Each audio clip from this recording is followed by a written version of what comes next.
There we go. Shabbat Shalom, everyone. All right. So we're chapter 6. I'm going to, would somebody like to read Hebrews chapter 6, starting in verse 11 and reading to the end? And then we're going to try to get through all this part of Hebrew today. I think it's pretty straightforward. So go ahead, Kay. You want to read? Okay. And which version are you reading? The Scriptures version. Okay, thank you. Hebrews 6, verse 11. And we desire that each one of you show the same eagerness to the entire confirmation of expectation until the end, in order that you do not become sluggish, but imitate those who, through belief and patience, inherit the promises.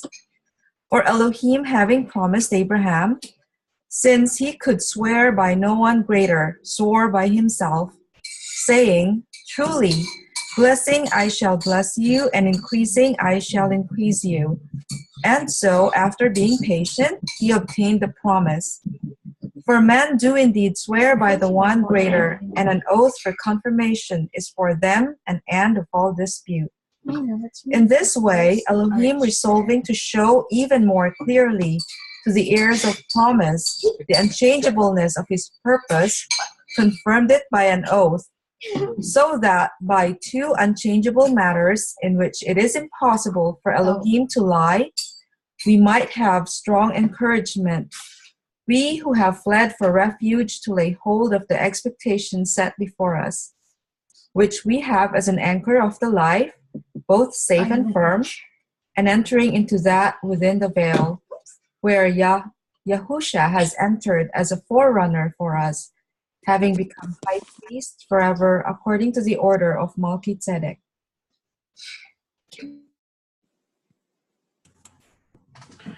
Thanks, Kay.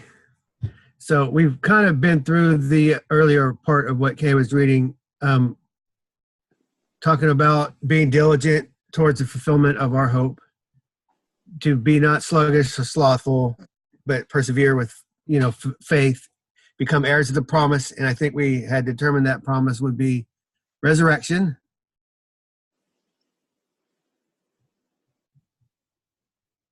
And now the author moves into a different thought of reassuring of the truth, the steadfastness of the promise of, I think he's expanding on the promise of salvation, redemption, rebirth from the dead. I think he's expounding on the surety of that promise.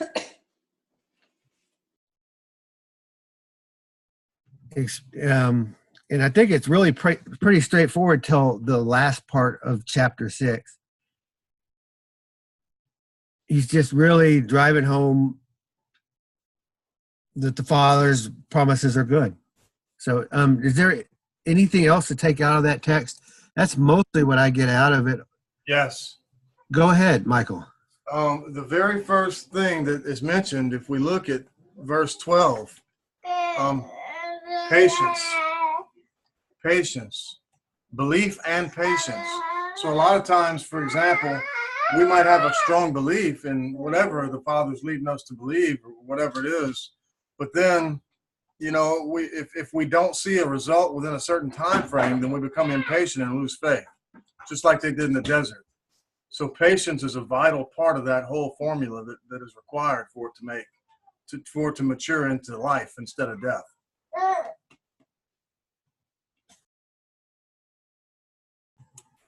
Yeah, good comment, Michael. Did you have any thoughts, Kelly?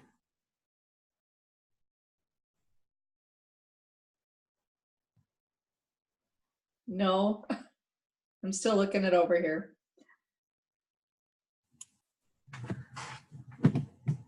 I like how it says in verse 19. Did I have this one? We have this hope as an anchor for the soul, firm and secure. It enters the inner sanctuary behind the curtain. where Jesus, who went before us, has entered on our behalf.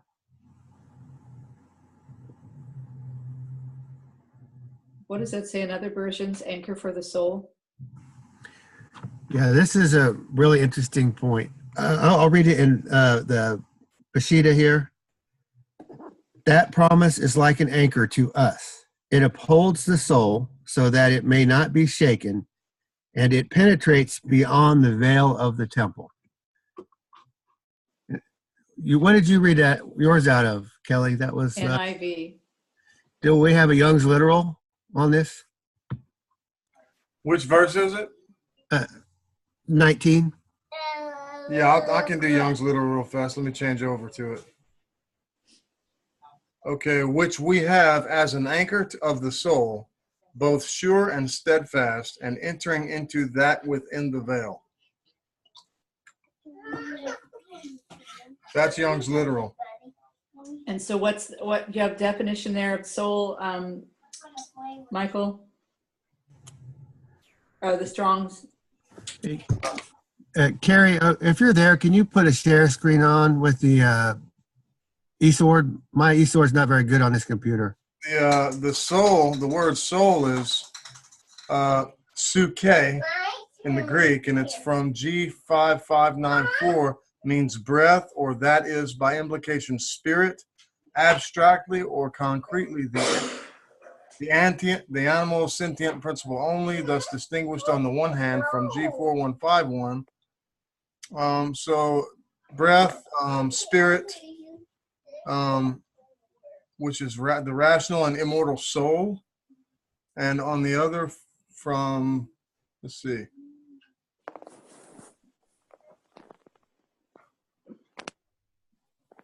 heart, life, mind, soul.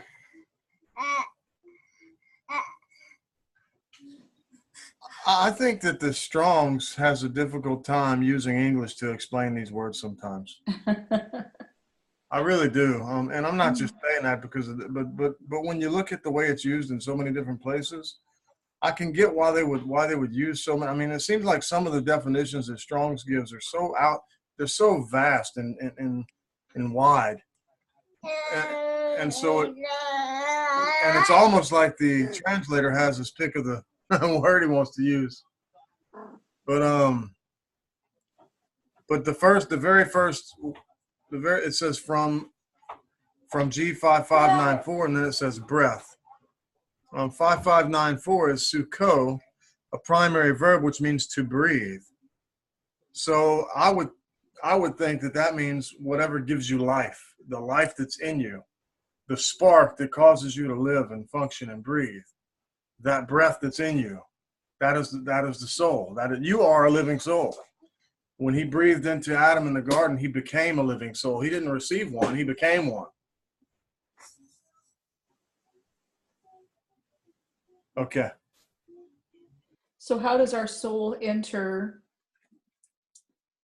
the inner sanctuary behind the curtain? I mean, like, Michael, are you saying that would you say we actually went there ourselves, or our soul went there? I would say that we're taught in scriptures to meditate, not just to read the scriptures, but to meditate on the word, right?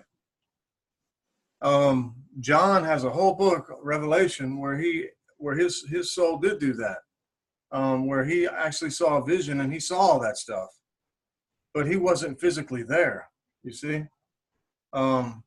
So I think there's a lot more to it than what we can understand rationally. But I mean, through prayer and meditation on the word, instead of clearing your mind and doing all that other stuff, but prayer and meditation on the word, in this life, I think that we can have spiritual enlightenment from the Father in that way. And that is kind of what I'm thinking some of this stuff might mean. But what this is, I think, also talking about, maybe even more so, is what happens after this life, after the judgment, whenever the promise that we know we're going to inherit, as long as we're patient and steadfast and all these things. But even still, when we pray to the Father, what Messiah did for us is now our prayers reach beyond the veil, and we can pray to the Father. We can pray directly to the Father. And so that's a whole nother thing. I mean, there's a lot going on here in my mind. So what religion seeks to do, whether they realize it or not, is to be that intercessor. That pastor wants to be that intercessor for you to get beyond the veil. But scriptures teach us that we don't need that because Yahusha is that for us. So we have the right, not only the right, but the responsibility to do that for ourselves, to have that relationship. And I used to think that was kind of fluffed up wording. You know, I don't have religion, I got relationship. And people throw it around like it means nothing. But to have a relationship with someone means that when there's an issue, you go to that person. You don't go to someone else. For instance, if I have an issue with someone or something that I'd like to communicate, then I'm going to go to that person instead of asking somebody else, well, what do you think I should do with this? Or what do you think this? I'm going to go address it head on. Otherwise, it won't be resolved. And that's a relationship. That's what a relationship is. A relationship between two parties without any convoluted nonsense. And that's what Yahusha did for us, is he opened up the way so we could have that. That's one of the things he did for us. And so our prayers can go beyond the veil. And he showed us how. You think that there's something besides the prayers going beyond the veil in Hebrews here? I think it's a bigger context than that. What does anyone's thought on what the veil actually is? What is that general understanding of what is the veil? What is I was thinking the Holy of Holies. Mm-hmm.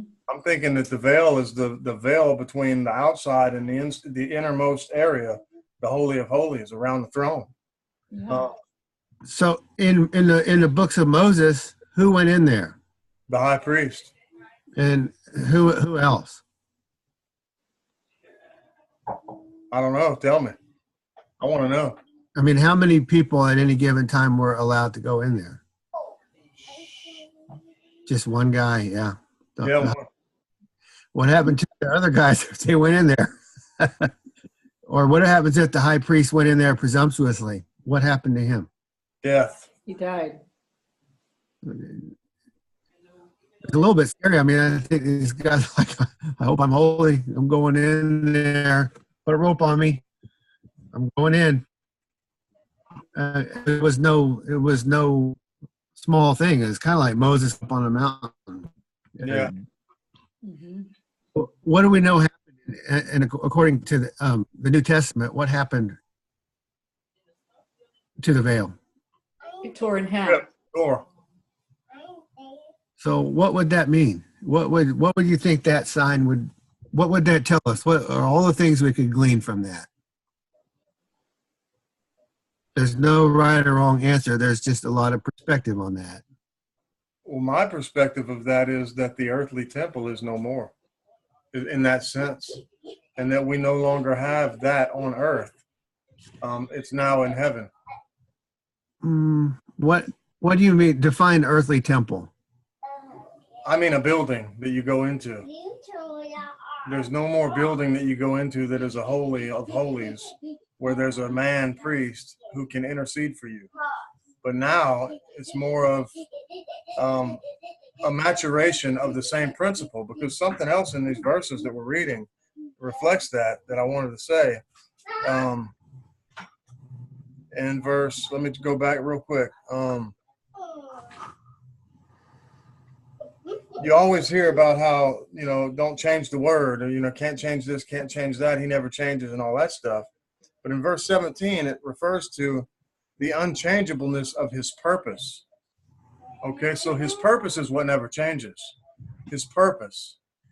There are many ways that he can decide to get to his purpose, which will never change. Just like when he wanted to destroy the Israelites in the desert, but his heart was changed. He decided not to.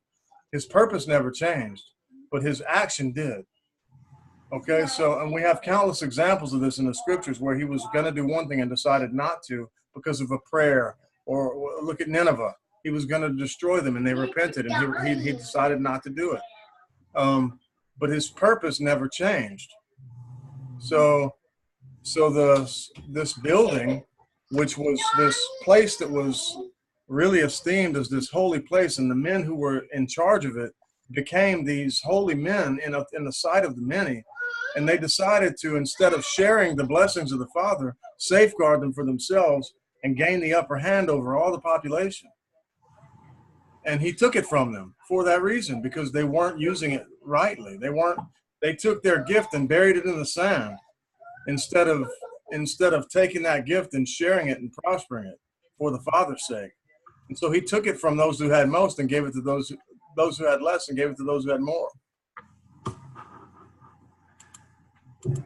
Hey, Michael, which verse were you talking about with the purpose? What was the reference for that? I think it's 17. Let me pull it back up and see. Hang on. Hebrews 6:17. The immutability of his counsel. Okay. Well, after the golden calf, wasn't there a big change? Yes, a huge one. Yep. And what came to an end in 70? I mean, it really came to an end at the point of the veil getting torn in half. At that point, Wait a minute, go back. This is before the destruction. What was the change at the Well, golden calf? there was, yes. What was it? Well, Moses went up once, brought something down, golden calf. He smashed it, had to go back up. Brought something else down. The covenant had already been broken at that time. Everything past the golden calf is something that happened in the middle. Yeah, so then it came down with the And law. that whole thing, it started at the golden calf and it ended with the temple the veil getting ripped in half, basically, in my opinion. I'm not saying this as fact. I'm stating this as opinion.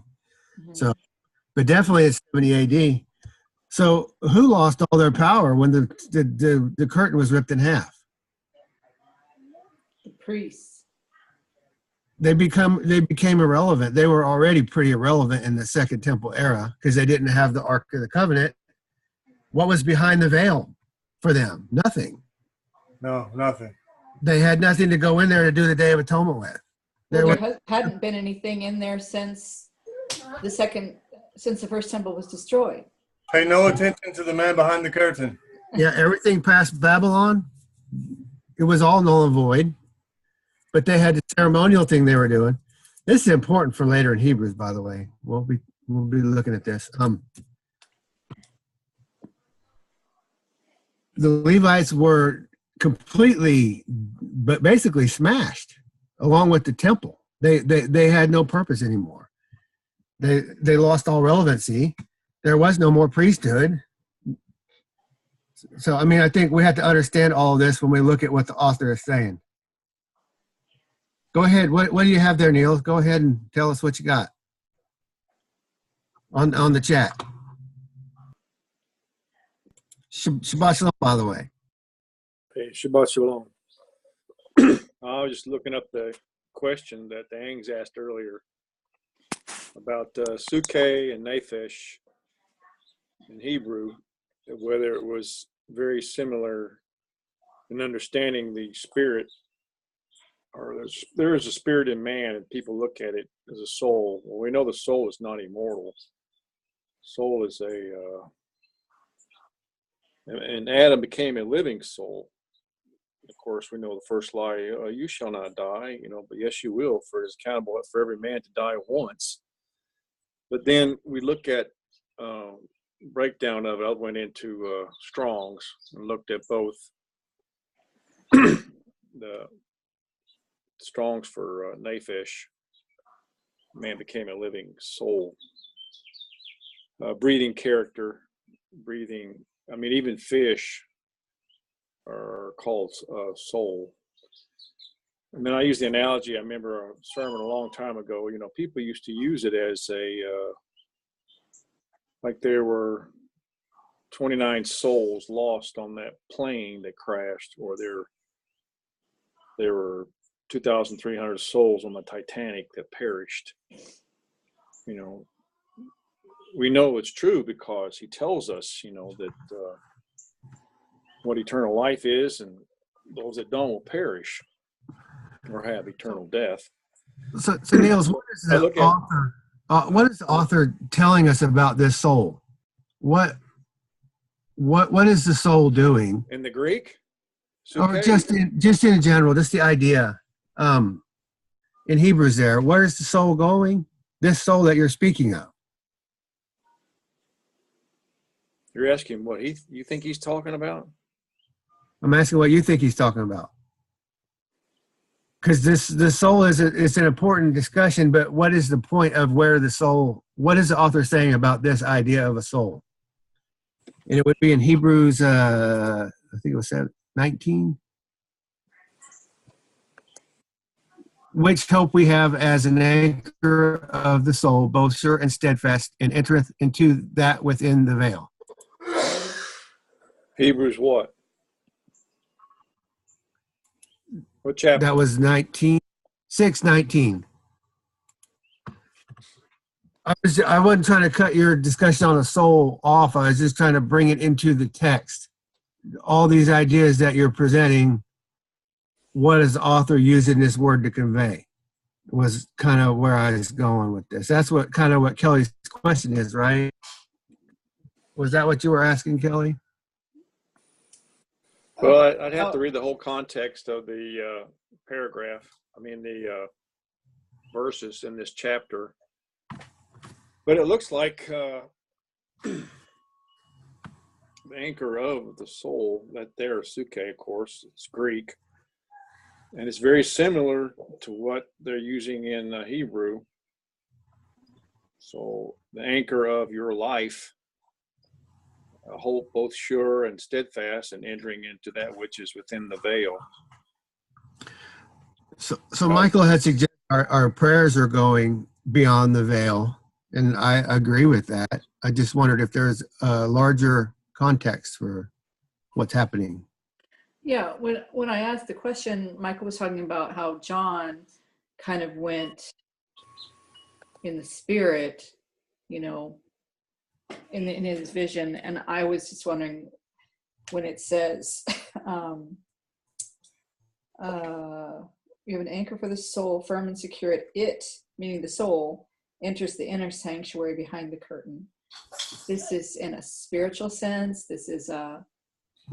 Well, Niels, what you were saying about the soul, would you say that, let's say during the first temple, you had the high priest on the Day of Atonement, and he entered behind the curtain on that day to do his work. Would you say that a soul had entered into the holy? No. This is in a vision for John. You talking about Revelation? No, I'm talking about in Torah. I'm talking about the Day of Atonement. Well, only the high priest could go in. So when the high priest went in, was there a soul in the Holy of Holies? Yes, he is a living, breathing creature. So there was a soul in the Holy of Holies. Yes, as a man, he became a living soul, just like Adam did. We all are. Okay. Yes. I think that's in the context of what the author is saying. So now he's saying that a soul that's not a high priest is going into the Holy of Holies, or is it just Yeshua, or is it others that are his disciples, those that walk in the way of Messiah? Are they also entering into the Holy of Holies in the context of this verse here? Because I think there's something to notice that the Levite requirement in the first and second temple was nullified. Yeshua was not a Levite. He was of Judah. And he was, and the author seems to saying that he went into the Holy of Holies. So well, physically, that's impossible today. only spiritually do we go on to our prayer closet with prayers that are lifted up through him, that's broken through the remnant, or the cloth that covered the Holy of Holies was torn in two. So that the veil is not lifted, but torn, where our prayers can be addressed spiritually, not physically. Of course, no one, well, there's not even a temple for it, but no one can do that today. I think that plenty of prayers were answered before the tearing of the veil. I don't think that either included or excluded any prayers. I think that the prayers went up, yes, to the Father, regardless of the veil. So yes, they are, because taking the idea of prayers getting through, let's table that for a second. If it's not about prayers, what is it about? And what is the temple? More importantly, would you think that it's fair to say that when the veil is torn, that means anybody's going in there now, regardless of what nation or tribe or anything? Is that nullifying the Levites, or is that just an open invitation for anybody? Well, I think that you're onto something there. I think that if the veil is torn, then that means that anybody can go. It kind of reminds me of a hurricane when it blows the doors off and people loot and they all run in. Doesn't matter who's there. Anybody can go in. But so it's quite possible. It seems like what the author is saying is that we can approach the Father. That we can, which is kind of seems to be in line with what Messiah taught. Was he said when he told people, "Don't worship me, don't pray to me." Pray to him, talk to him directly. And so it's kind of taking you back to beginning in the mountain. Remember, the Father was wanting to address the Israelites directly, and they said, "No, talk to Moses, and then he'll tell us what you said." It's kind of taking you back there, right? That's kind of cool. What do you think, Logan? I am I was just sort of just a thought. I'd be curious to hear what you guys think about it. But we have this physical veil torn, it sounds like, in the temple.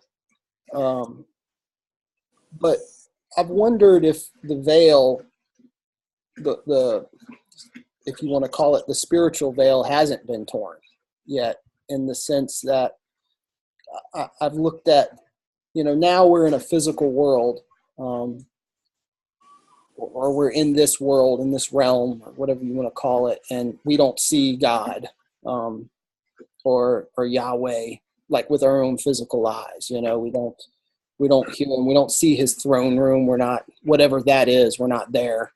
And there's references in Revelation, I believe, of like we see through a glass, or that's not in Revelation, I think it's in Colossians or something, but we see through a glass darkly now, but one day we'll see clearly. And in Revelation, the concept of it being the sky almost ripped like a curtain or like a veil, and seeing Yeshua, I believe, seated at the throne of power. So I wonder if the temple and the veils and the curtains were like a visual of what we experience now. Literally, it's like a barrier or something that we don't see, and maybe even don't have access to a certain extent. And if we're still waiting for that ultimately that veil to be torn one day between us and heaven. And being able to go, it's really interesting with this concept of the soul, because you think about individuality, like what, they have this nephesh in Genesis, in the beginning of the creation, like they were saying with the fish, the nephesh hayah, which is like the life of the sea that's created, the nephesh hayah. And it's like, in our physical world, we have, like, just take the fish of the sea, like there are all these individual fish, and they're fighting and striving and eating one another, and there's competition, and competition for mating and competition for all of these other different things. And so us as individuals, you know, we have like the same thing. Like we go out, we work, you know, we compete, we get food, you know, we compete for jobs, we compete for status and position in life, and we have hierarchies in our families and different things like that. And then so we have like all of these things, I think, that are part of us that make us individuals and make us distinct amongst another person. And so it's kind of interesting in that fact of like, you know, then we have like our physical body, which to my understanding, the Hebrew understanding of nefesh, your soul, is actually very tied to your physical body. Like your body's like the seat of this thing, like, you know, and different organs are like the seat of, you know, your emotions or your, you know, your thoughts, your memories, all of these, your emotions, your thoughts, your memories, all these things make up you individually. And how does that carry over to the other side when our physical body obviously dies? So I'm not trying to, I don't know if I'm touching on, but it seems to me, going back to this whole individuality and this purpose, like purpose is the point of life. Like even in witchcraft and all these other things, like they get really deep into this, like will, you know, your will, your, and same with Yahweh. I mean, like, you know, ultimately it's his will, you know, that's executed. And so his purpose, and without a purpose, you have no goal, and without a goal, you have no direction and no drive and nothing, no path set before you, nothing to do. And so it's almost like, I wonder if it's like the preservation of us and the striving, the goal, the what he's talking about here in 6, this anchor of like the why are we doing what we're doing? Where are we going? What's the goal?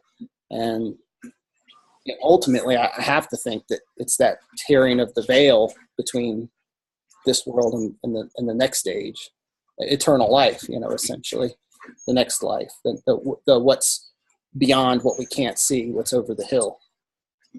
Well, it does seem to be tying in with the relation to the promise of resurrection that was mentioned earlier. I mean, what you're saying, it's going along those lines. So thank you, Logan. I was going to give Anson and Kay a chance to comment. You've been quiet over there, Anson. Did you want to respond to Logan or anything else? No, this is about the veil, because the way I think of it is we must remember that there are 2 veils. So I've been thinking that only the first veil was torn, which gives access to the people to the place of holies. And with that, it automatically nullifies the Levitican priesthood, or Aaronic priesthood, should I say, because everybody has access. But I think that the second veil to the Holy of Holies is still there, which means that we still have the high priest, our Messiah. And I think that answers your question a while ago. If we are all high priests, I think we are all priests, but the Messiah is still the high priest. So that's how I think it is. That's a great point, especially from the perspective. Well, this. I don't know. Everybody may not be on the same page with this, but from the theory of the flat Earth and where the actual physical heaven lies, if the tabernacle was a dome, as one person theorizes, a giant dome tent, 6 stories high, and it's sort of a picture of the earth in a way, and then you have that like center. That's really interesting. That's what you said about the first veil being torn, and how like we all kind of get to go to this place that was reserved for the priests. So we become like a priesthood and priests ourselves, but the Holy of Holies, that center part, is still restricted for the high priest. Yeah, excellent points, man. That's great. Thank you, Anson. That was great. Katie, did you want to comment?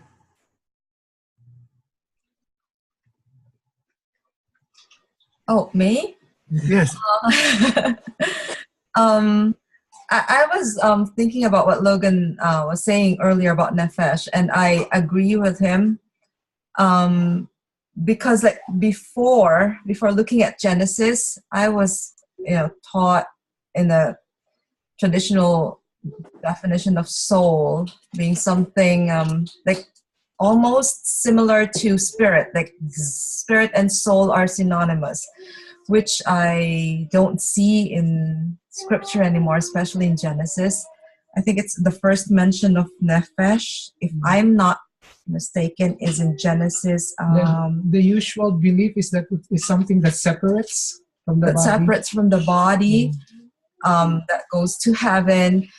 But I think that's the spirit. That's the Father's, the spirit that the Father puts in each person, in each body, that gives it life. And the first mention, this is Genesis 2, verse 7. So Nefesh, my translation is a good one. It says living being. And to me, that is a clearer picture of what Nefesh is, because there are animals that have Nefesh. Yeah, they're living beings as well. So it's nothing, it's something concrete. It's nothing philosophical. There's nothing, it's something tangible, something we can easily grasp, we can understand.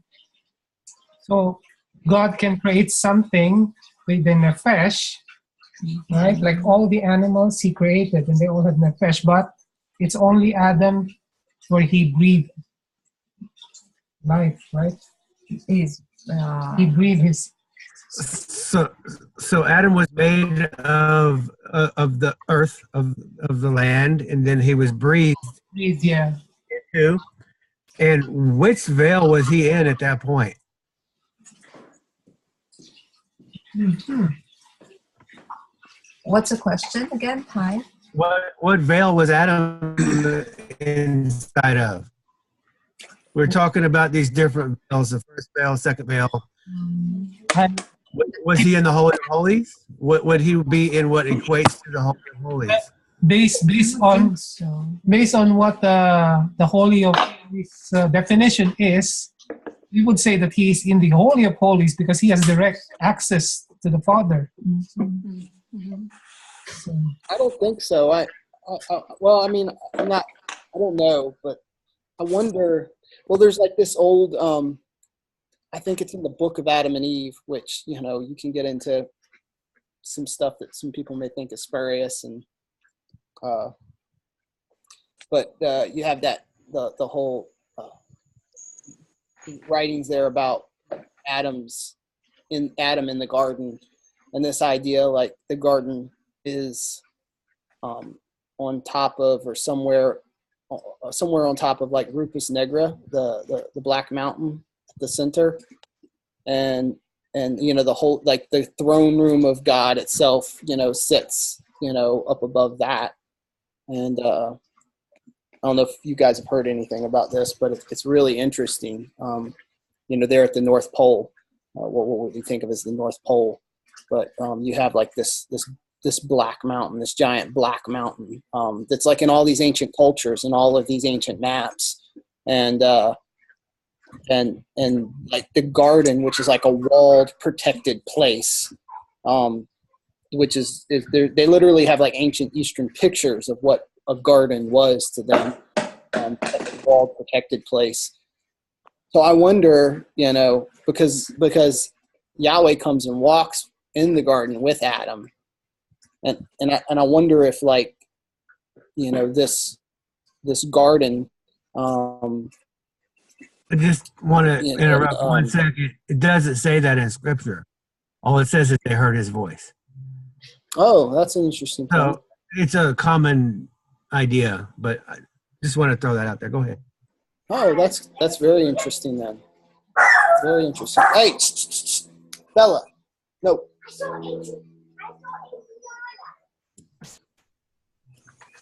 Were you done, Logan? Oh yeah, I think so. I mean, I wonder if I wonder if that the Holy of Holies is. I really wonder if it's a physical place, somewhere in the physical time, and it's a great. that we will actually something to do with the firmament and the fact that the firmament is a mirror, and that that being broken or that being rolled back physically and us being literally able to see, it's interesting because if the firmament is a physical structure and there's really waters on top of it, that really does create a mirror, which really goes into the whole Ark of the Covenant, being hammered thin like glass overlaid gold. When you hammer it that thin, it becomes transparent. And then they had a dark wood that it was made of behind it. So all of the priestly robes and everything is written backwards like a signet ring, so that when he stands in front of the ark, it's a mirror. Like he sees a mirror reflection, and he can read everything on the turban and on the priestly garments, because he's staring into the ark, which is actually a mirror, which is really interesting spiritually and metaphorically. Like you see it, he sees a reflection of himself dressed in all of this priestly robe. And there's a lot there, but I wonder if that Holy of Holies is literally a physical place up above the North Star, and if the Garden of Eden really does lie below that on Rupus Negra, that all of these ancient texts, I'm not talking about like biblical texts, but all these other ancient explorers write about. Even the Odyssey contains it, this black mountain at the center of the earth that no one can climb. It's so slick. But I know that's far out and crazy for a lot of people, but the texts are there. It's really interesting. Well, thank you, Logan. I'm going to call on Jeremiah. Shabbat Shalom. Did you have any comments on any of what's been on the soul or on the Holy of Holies or the veil? Did you have any comments?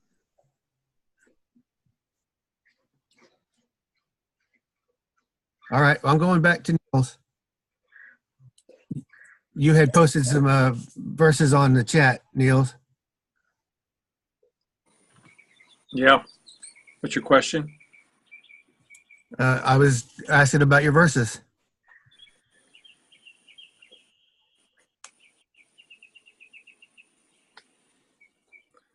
Well, we had a little discussion there, it seemed like, going on about prayers being heard and how unrighteous, prayers go silent to his ears, basically, until we repent. And then, yes, he is merciful to hear us if we come before him in repentance for him, not if we just keep doing evil. He won't hear it. Or the pagans that just continue doing what they do, if he knows we're of a heart that's not in a right manner. And then the other one part about the soul is not something you have. It's something that you are. Man became a living, breathing soul. It's not something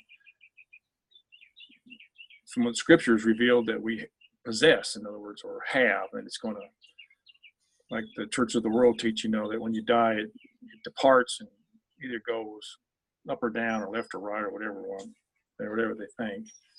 That the nephesh is a living, breathing creature, or one that's capable of dying, and it will die, because dust thou art and dust thou shalt return, and that's what we are. We are a living, man became a living soul. That word there broken down as a nephesh.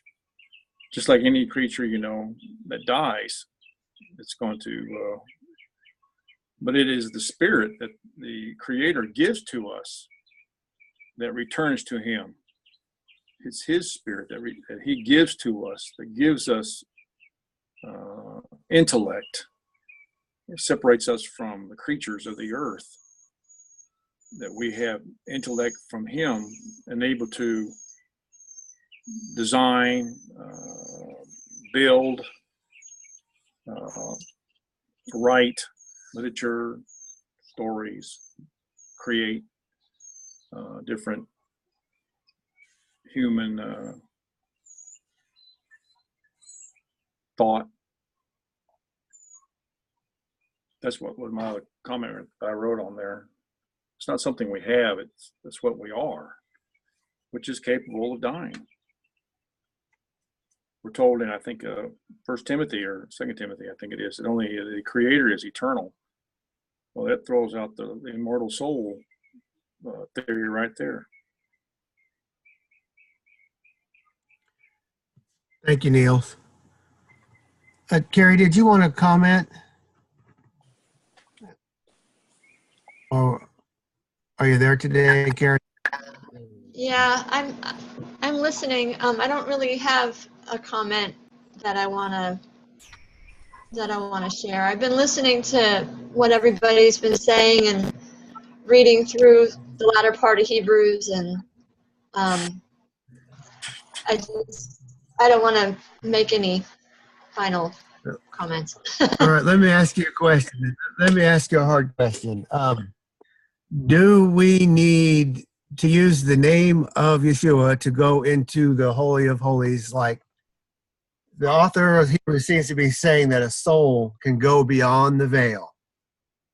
So do we do that in the name of Yeshua, or do we just have the right to go in with the veil being torn? Who is this allowing into this area that was previously only for the high priest? Do you have any ideas centered around that way of thinking? Are you asking me specifically, Yeah, or just in general? I'm asking you specifically. Oh, well. Do you want to be on? Do you want to be on video? No. Okay.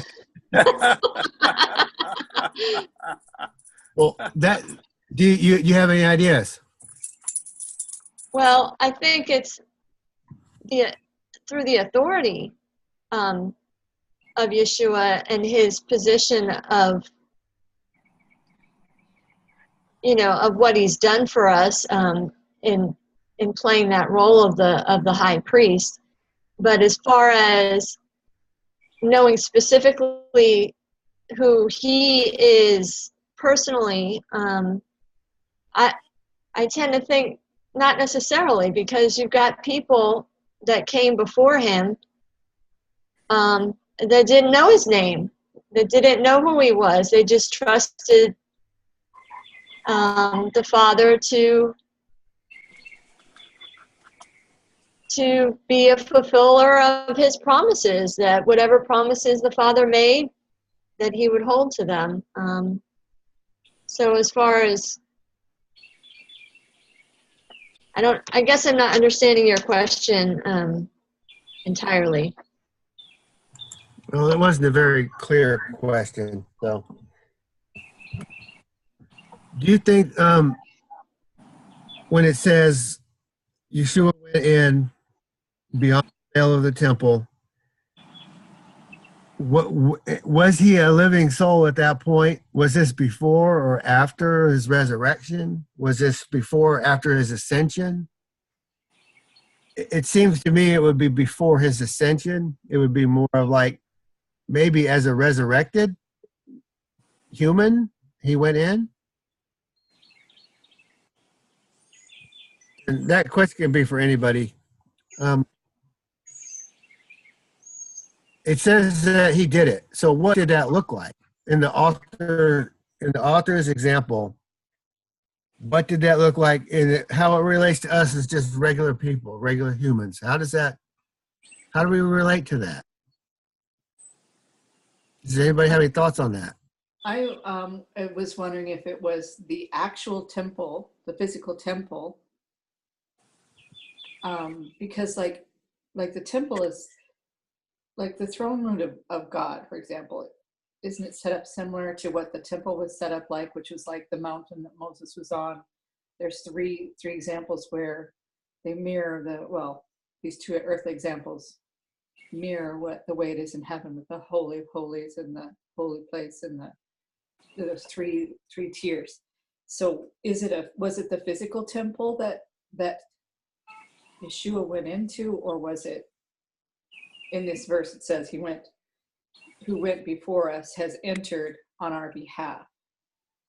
Was that like the heavenly temple? Well, I have to say, Kay, what I do know that he was not a Levite. So before the veil was torn, he never went into that Holy of Holies. I do know that. Not that that was even the valid one anymore, but he didn't go into that one. He would have been, he wouldn't even have been allowed into the actual temple itself as being of Judah. He would have had to be a Levite to even go in the temple. So it can't be that one. I don't know if that helps. Did you just say he didn't enter the actual temple itself? He wasn't a Levite. Oh, you mean into the holy Into the place. second temple, he couldn't have gone in there. Right. And What if he did? What if we just, I'm not saying he did, but I'm saying like he was pretty influential and pretty popular and had a lot of friends in high places. I wonder if, especially with John the Baptist's line and where his dad comes from, that whole thing about him going in there presumptuously, I wonder if, I don't know. I've thought about it. What do you think? His dad was a Levite. John could have went in. John the Baptist and John went in? John, the cousin of Yeshua. Right. Elizabeth John. Anyway, I don't think he went in. I think they would have stoned him on the spot. I think they would have went crazy on him, but I don't know. But I think what the point I was going for is he trying to answer Kelly is that he would have had to go in to a temple after the veil was torn, perhaps literally and figuratively. At what point was that? Was that after he was resurrected? Was that what's the author talking about here? Was it only in the spirit? I'm just trying to figure out what it would look like. If what the author is presenting. I really wonder if, because the Hebrew language really is built off of function. The whole thought process of these people is how does it work? What does it do? How does it function? And I really believe that whole setup was supposed to be kind of a picture of how it functions. And I wonder, because of the detail it goes into describing how the ark was built, I even though it doesn't state it, I think it does state it in the way that it functions, that it was a mirror. And I wonder if going into that Holy of Holies really is a huge picture of like getting close to God, of seeing ourselves, seeing ourselves. That Yeshua talks about worshiping in spirit and in truth. And I wonder if this whole juxtaposition of spirit and truth, because I think almost anybody probably will admit, like, being truthful with yourself and seeing yourself, with eyes open, with sincere truth, without these like masks and all of these veils we put between the ugliness inside that exists there that we don't want to see. I wonder if, and this concept of the spirit being like our character, like part of our breath. So, and then you have idolatry, which is like an image, which we try to obtain or we try to substitute for character, an image for character. So we have our own images of ourselves, our self-images, and then we see a mirror and we see what we really look like. And that's an interesting fundamental principle of psychology, by the way, a self-image. And so I wonder if the whole seeing yourself, what you are, and even all of the function of the signet rings and the breastplate being planted into the when the priest bows, I think there's a lot there, but I don't know. What do you guys think?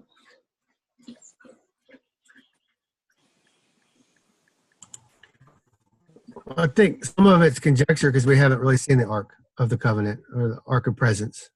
Maybe it was a mirror, but it's not definitely defined as such in any of the scriptures that we have. It's a thought, and I don't mind the thought of it, but what can we tie back to scripture as a precept that we can really, if that was a precept we really needed, I think it would be more defined for us specifically, not to argue the idea at all. I'm just trying to look at it in context of what we do have.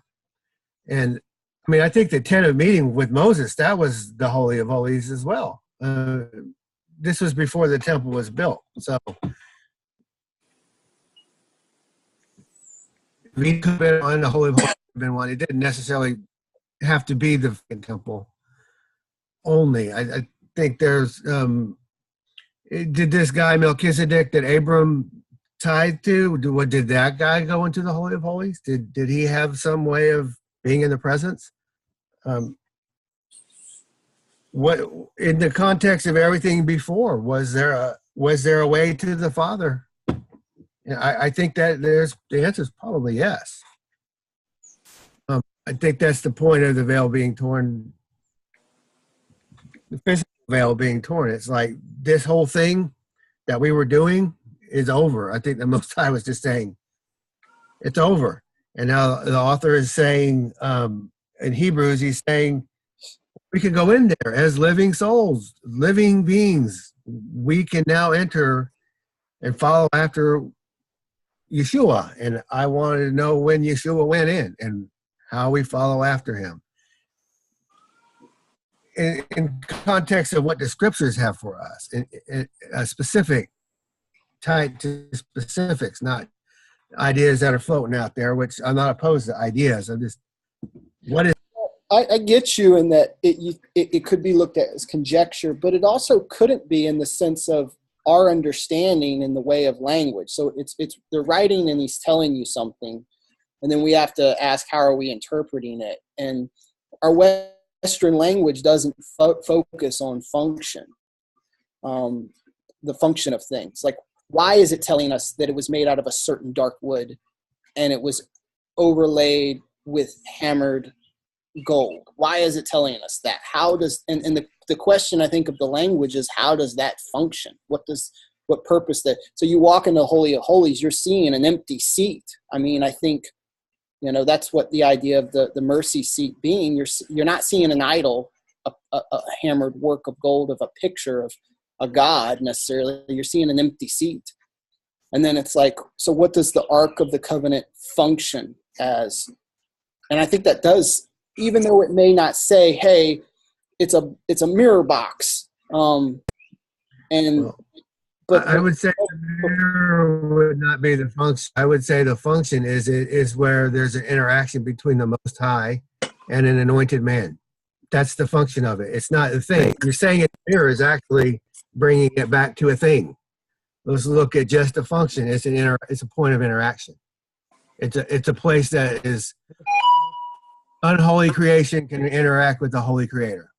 That is the function of the Holy of Holies, in my opinion. More than that. It's more than that too, right? Because of all of the other detail that's involved in it. I mean, it's more than, doesn't the whole dress and the breastplate and the signet ring, or the thing on the head, like and I'm not super familiar as others might be with all of that, but don't those details also speak and mean something?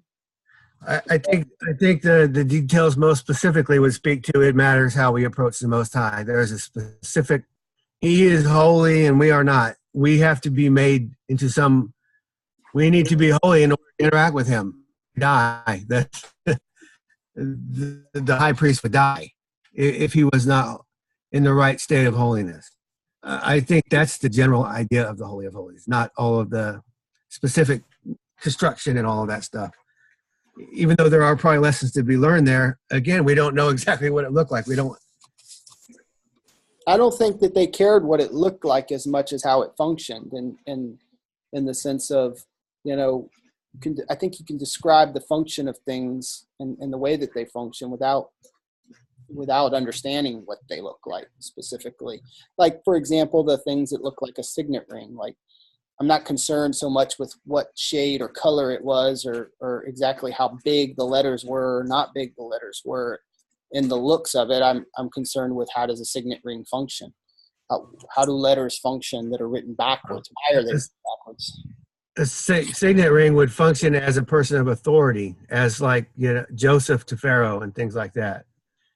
Signet ring is just seated at the right hand of power, basically. I would think would be a general way of saying what the signet ring would signify. It's an authority, not the actual what the ring looked like at all. It was just the weight it carried him. Being the high priest is I don't know if that's helping. We're almost out of time for my hour. Did anybody have any comments before I turn it over to Carrie?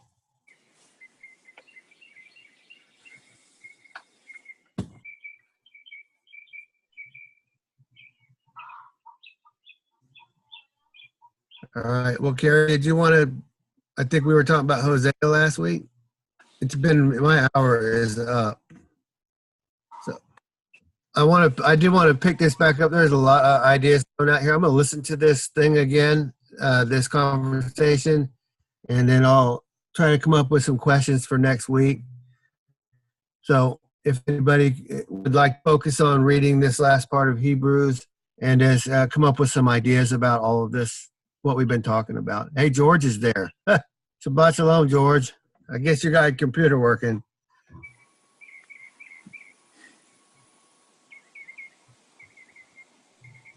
So, if you want to go ahead and end it, go ahead. Go ahead.